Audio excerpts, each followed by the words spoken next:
Hello everyone, welcome back to my channel. Today's video I'm going to be sharing William's birth story with you guys, and it definitely was not what I expected it to be or really hoped that it would be. In the end, everything ended up being okay, and I'm very thankful for that. But I had this feeling that he was gonna come a little earlier than I had hoped. So basically what happened was I developed preeclampsia around, I think my symptoms started around 35 weeks.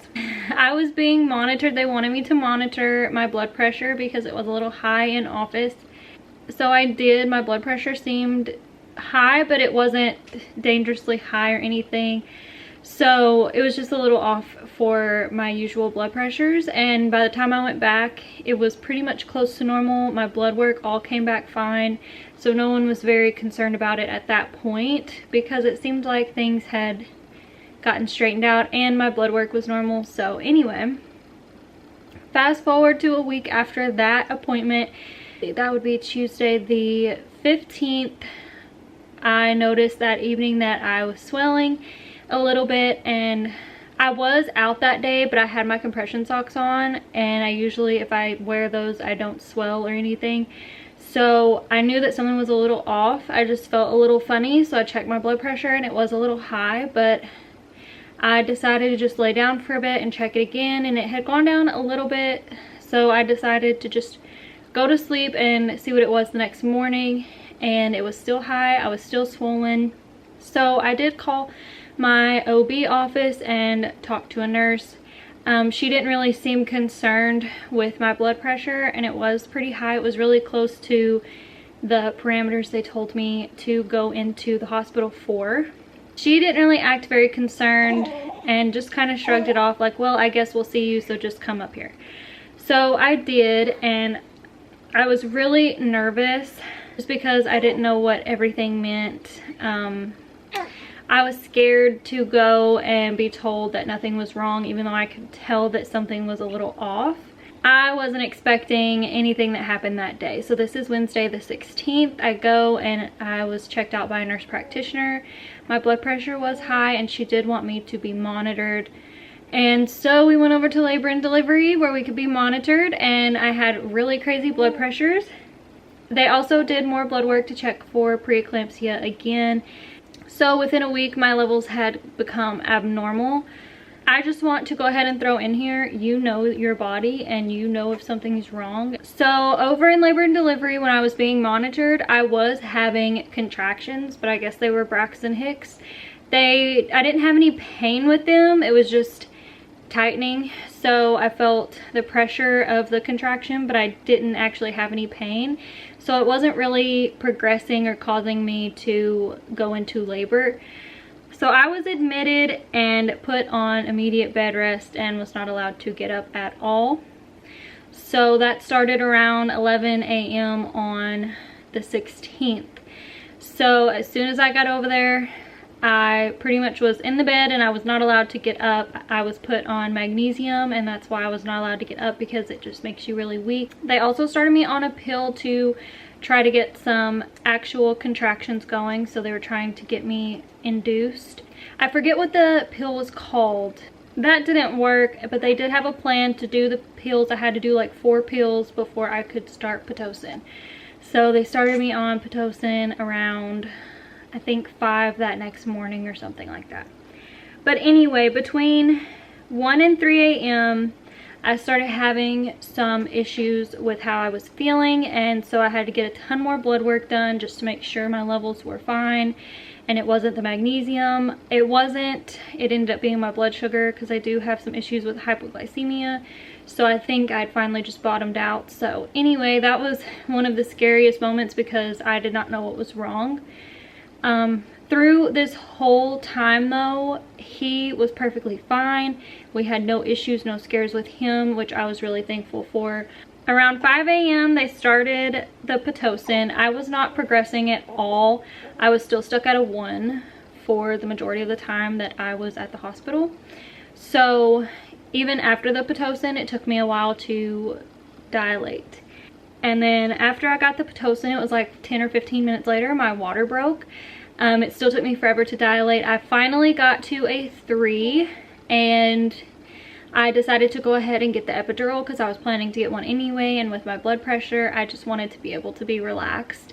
So I did end up doing an epidural, and I think that was the best decision for my situation.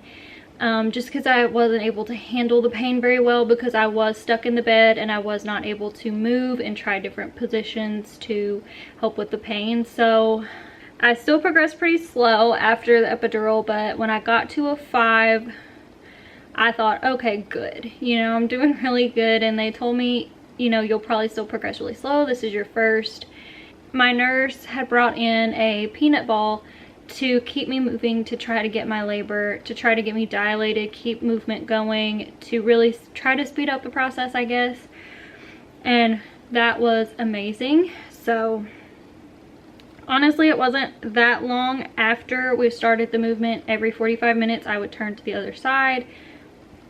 I went from a 5 to like an 8 or 9, and it didn't really take that long, I didn't feel like, compared to how I was progressing before. She came in and checked me, and after a few times turning over, and I was at an 8 or 9. So it wasn't very long after she left the room that I was like, I'm feeling some pressure. So we called her back, and so we started getting ready to push. Contractions are still 3 minutes apart, so that was kind of hard because you need them to come more frequently to be able to push more frequently. But they were still 3 minutes apart, but I only pushed for 3 or 4 rounds, and he was here, so I was really thankful that it wasn't super difficult to get him here just because of everything, and I was really scared. So I did not get to do skin to skin immediately like I had hoped.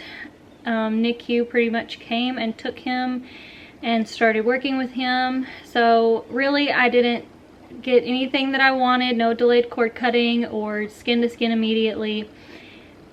He did have some issues on the start. Before I get into the issues that he was having, I was stuck in bed still on magnesium until the next day. So that meant I was stuck in labor and delivery for another 24 hours after he was born. I could not get up and do anything with him. So I was really glad that my mom and husband were there to help do pretty much everything for that first little bit. Also, it seemed like it took forever for my epidural to finally wear off. It took a very, very long time, I felt. But it didn't really matter because I couldn't get up anyway, so it's not like I was waiting for that to wear off to be able to get up. I felt like I missed so much in that first 24 hours because I wasn't really able to get up and do anything and really get to know my baby until the next day.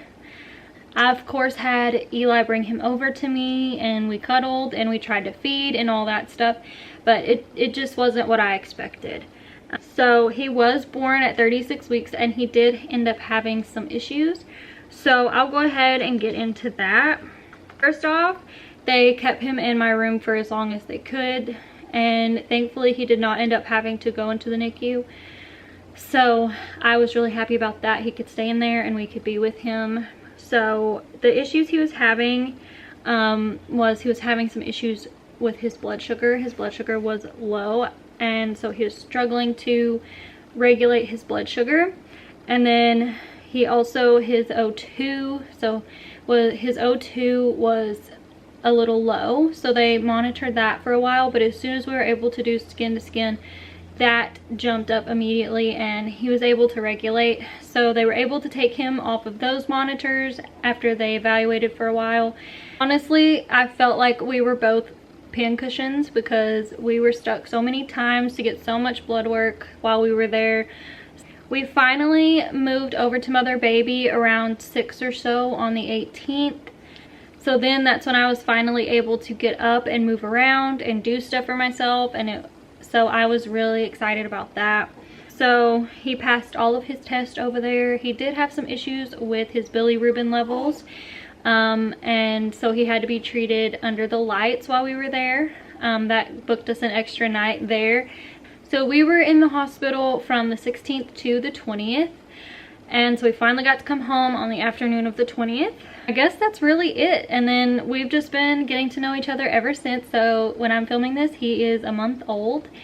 So I've just been trying to get to know him and figure everything out. Obviously, this is not what I imagined or necessarily wanted, but I'm just glad that he was okay and that I was okay. I think I'll probably do a whole postpartum recovery video. That's all for this video, and I hope that you guys enjoyed, and I will see you in my next one.